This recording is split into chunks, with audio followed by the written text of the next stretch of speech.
If you were of that age at that time, you knew you were going to be in the war. I knew I didn't want the Army. That was muddy and that sort of thing.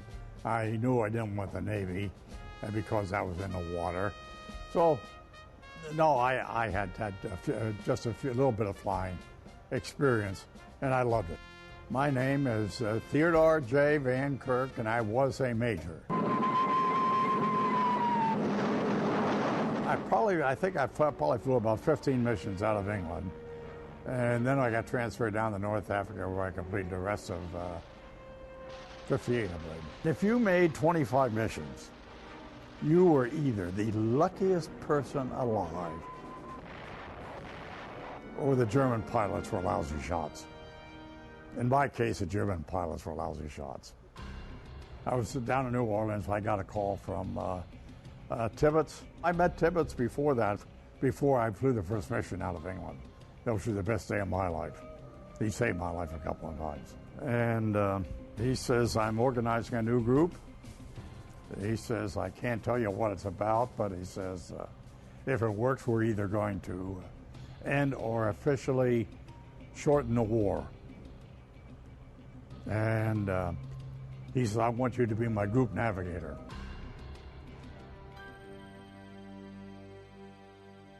I got orders to report to the Silver Plate Project in Wendover, Utah. We trained primarily to make the rapid turn and running away from the bomb. That was our primary training. That was our biggest worry, was getting away from the bomb. You know, how do you get away from a bomb? You drop the bomb, the bomb goes this way, you go this way, but you had to make a very rapid turn. Tibbets practiced, he can make that turn in less than a minute. So you're at 30,000 feet now. He's in a 60-degree bank, which is a very sharp bank for a B-29 at that altitude. 3, 2,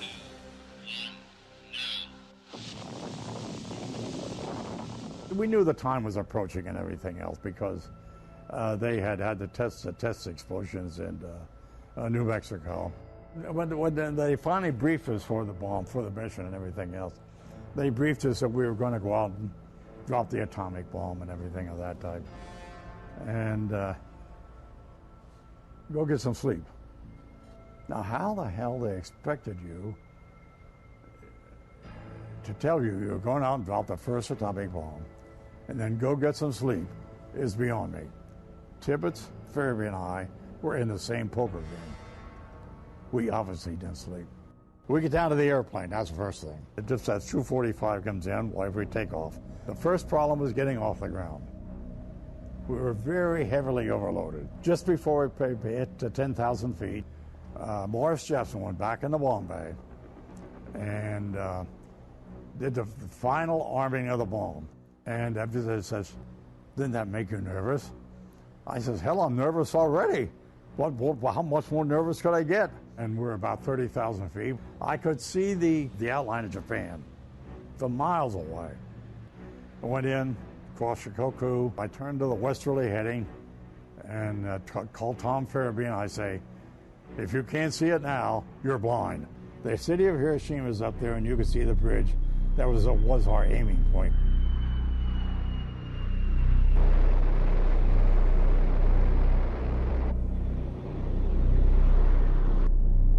It took the bomb 43 seconds from the time we dropped it at 30,000 feet until the time it exploded at 18,000 feet. The first thing you saw was that large white cloud that was up well above our altitude.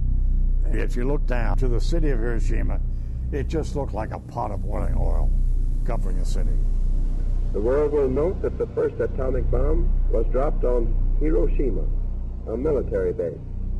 If Japan does not surrender, bombs will have to be dropped on her war industries, and unfortunately, thousands of civilian lives will be lost. Well, there was nothing celebratory about it at all, or anything. We're just dropping another bomb.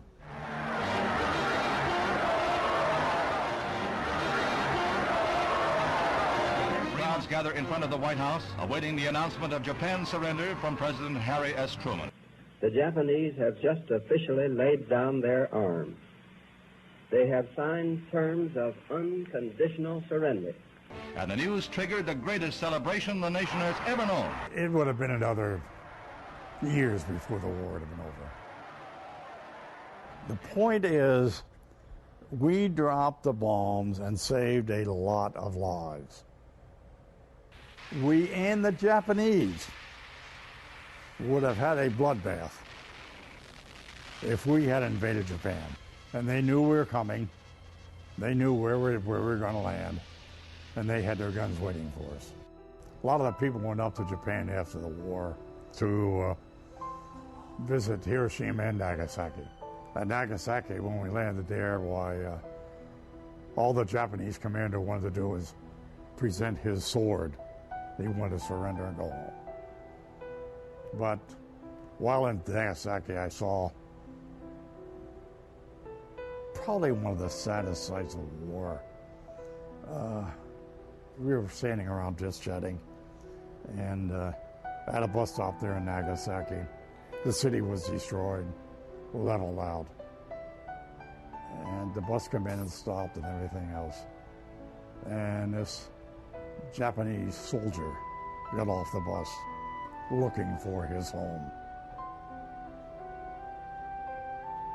What do you say to that man?